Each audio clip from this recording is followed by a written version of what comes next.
Chapter 26, Wonderful Krishna.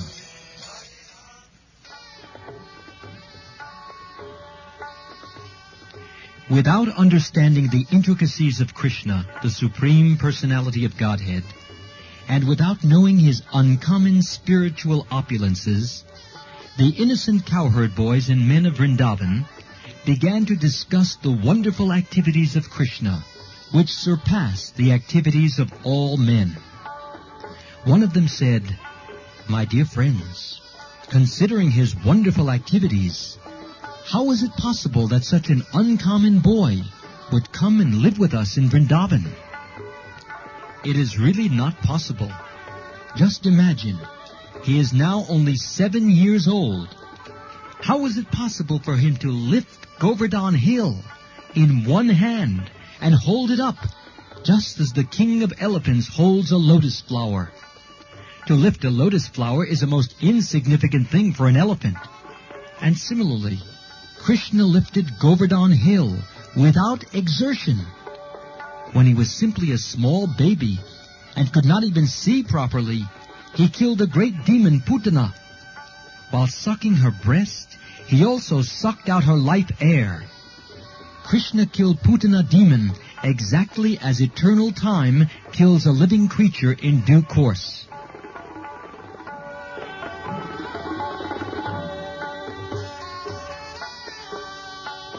When Krishna was only 3 months old, he was sleeping underneath a hand-driven cart. Being hungry for his mother's breast, he began to cry and throw his legs upwards.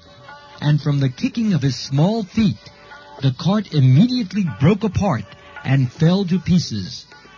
When he was only 1 year old, he was carried away by the Trinavarta demon, disguised as a whirlwind. And although he was taken very high in the sky, he simply hung on the neck of the demon and forced him to fall from the sky and immediately die. Once his mother, being disturbed by his stealing butter, tied him to a wooden mortar, and the child pushed it towards a pair of trees known as Yamal Arjun, and caused them to fall.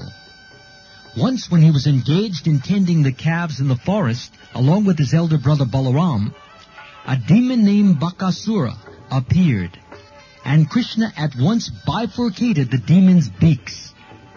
When the demon known as Vatsasura entered among the calves tended by Krishna, with a desire to kill him, he immediately detected the demon, killed him, and threw him into a tree. When Krishna, along with his brother Balaram, entered the Talavan forest, the demon known as Dhenukasura, in the shape of an ass, attacked them and was immediately killed by Balaram, who caught his hind legs and threw him into a palm tree. Although the Dhenukasura demon was assisted by his cohorts, also in the shape of asses, all were killed, and the Talavan forest was then opened for the use of the animals and inhabitants of Vrindavan. When Pralambasura entered amongst Krishna's cowherd boyfriends, he caused his death by Balaram. Thereafter Krishna saved his friends and cows from the severe forest fire, and he chastised the Kaliya serpent in the lake of the Yamuna, and forced him to leave the vicinity of the Yamuna river. He thereby made the water of the Yamuna poisonless.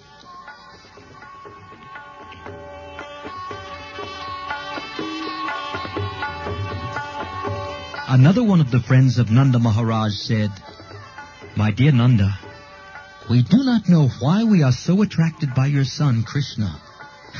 We want to forget him, but this is impossible. Why are we so naturally affectionate toward him? Just imagine how wonderful it is. On the one hand, he is only a boy of 7 years old. And on the other hand, there is a huge hill like Govardhan Hill, and he lifted it so easily.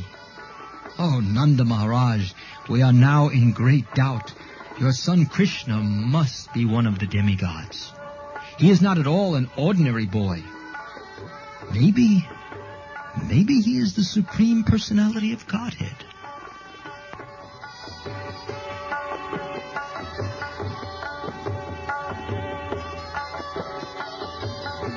On hearing the praises of the cowherdmen in Vrindavan, King Nanda said, "My dear friends, in reply to you, I can simply present the statement of Gargamuni, so that your doubts may be cleared.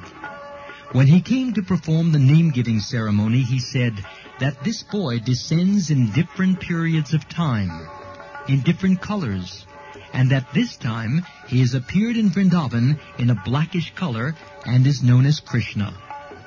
Previously he had a white color, then red color, then yellow color. He also said that this boy was once the son of Vasudeva, and everyone who knows of his previous birth calls him Vasudeva. Actually, he said that my son has many varieties of names according to his different qualities and activities. Gargacharya assured me that this boy will be all auspicious for my family, and that he will be able to give transcendental blissful pleasure to all the cowherdmen and cows in Vrindavan. Even though we will be put into various kinds of difficulties, by the grace of this boy, we will be very easily freed from them."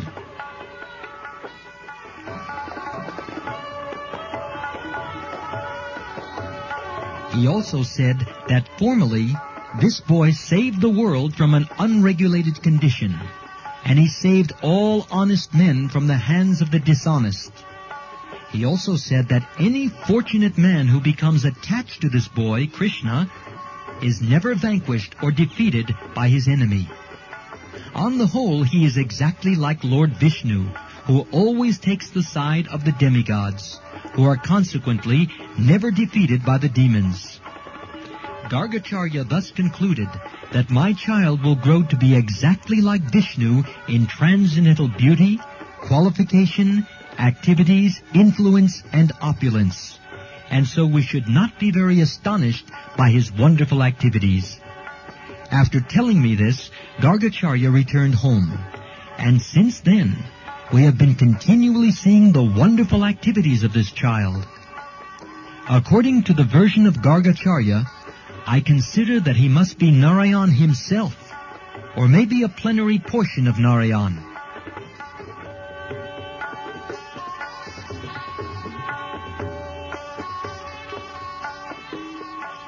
When all the cowherdmen very attentively heard the statements of Gargacharya through Nanda Maharaj, they better appreciated the wonderful activities of Krishna and became very jubilant and satisfied. They began to praise Nanda Maharaj because by consulting him, their doubts about Krishna were cleared. They said, "Let Krishna, who is so kind, beautiful, and merciful, protect us."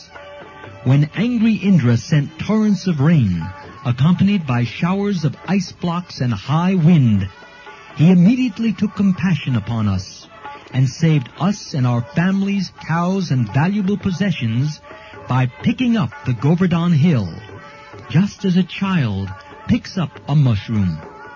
He saved us so wonderfully. May he continue to glance mercifully over us and our cows.